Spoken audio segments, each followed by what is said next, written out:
कर्म चार प्रकार के होते हैं। एक कर्म जिनसे यहां भी सुख मिले और परलोक में सुख मिले, जैसे हम यहां किसी भूखे को भोजन पवा देते हैं तो हमारी संपत्ति भी बढ़ेगी और परलोक में इसके पुण्य का बड़ा लाभ प्राप्त होगा। या हम ऐसी कुछ अपने धन से व्यवस्था करते हैं जिससे भजन करने वाले संतों को सुख मिले, जो सतमार्ग में चल रहे हैं उनकी वास की व्यवस्था, वस्त्र की व्यवस्था, भोजन की व्यवस्था, यहां भी तुम्हारे ऐश्वर्य बढ़ेगा और परलोक में भी भगवत कृपा प्राप्त होगी। औषधालय खोल देना, प्याऊ खोल देना, ऐसी व्यवस्था कर देना जिनकी व्यवस्थाएं नहीं हैं, उनको वस्त्र है, भोजन है, औषधि है, इस तरह की, तो यहां भी सुख और परलोक में भी सुख। पर ध्यान रहे, पोस्टर बैनर नहीं होना चाहिए।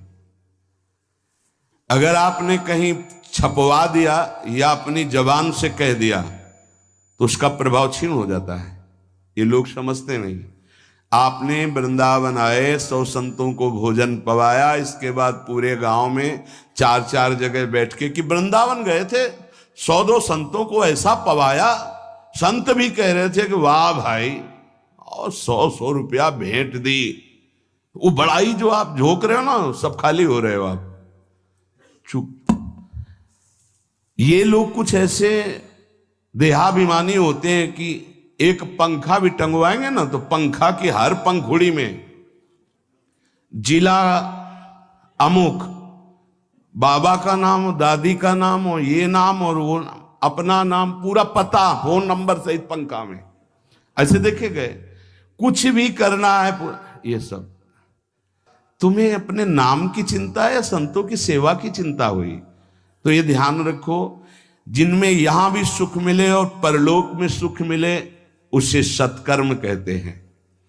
सत्कर्म गुप्त होना चाहिए, पर अभिमान गुप्त होने नहीं देगा, पक्का। वो चाहे दीवाल से कहेगा जरूर। ये अंदर देख लेना, फूलन आएगी, कहना कुछ तो ऐसा कि बाद में संत पाएंगे, पहले ही परिक्रमा मार्ग में बोर्ड लग जाता है, आज यहां 100 संत सेवा और अमुक जिले के अमुक अमुक अमुक ऐसे। तब ये लगता है कि कैसे तुम नादान बच्चे हो, तुम्हें इतना बड़ा सौभाग्य सुकृत का मिला था, इतना महान सत्कर्म, और तुमने सब मिटिया मेट कर दिया। और उनको लगता है कि सत्कर्म का फल यही है। 100 रुपया के अगर फूल डालने हैं तो फिर 100 लोगों को तो पता चलना चाहिए कि वीडियो में कि हम ही फूल डाल रहे थे। बड़ा हम का खेल चालू है। ये कर्म तभी परलोक में आपको मिलेगा जब यहां आप गुप्त रखें। देखा है आपने गुप्त कैसे कमाई की जाती? बहुत बड़ी यज्ञ की थी, मैदा फैक्ट्री के मालिक थे। जब वो आते थे कानपुर में गुरु आश्रम में संत दर्शन के लिए, तो 20 गाड़ियां उनके साथ होती थी, और आधा किलोमीटर पहले ही रुक करके नंगे पैर पैदल आते थे।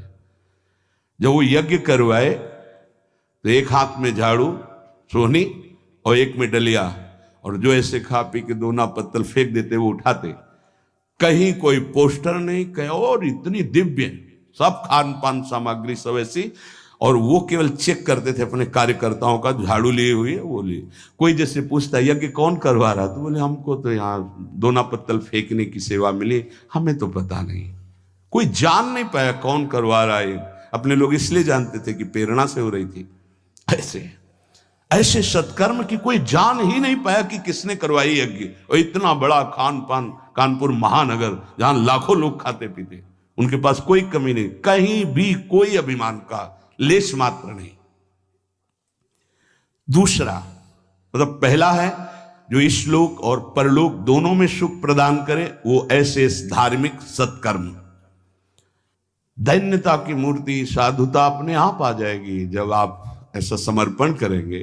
कितने ऐसे, एक नहीं कितने ऐसे जिनको ये है ही नहीं कि हमारी जानकारी कोई, कि हम कुछ सेवा करते हैं। अहम को पुष्टता चाहिए। इस लोक परलोक में यदि अपने कर्म का जो सुकृत है तो भगवान से प्रार्थना करो कि कोई न जान पावे, ऐसा कार्य करो, तो वो आपको श्लोक और परलोक दोनों में उन्नति प्रदान करेगा।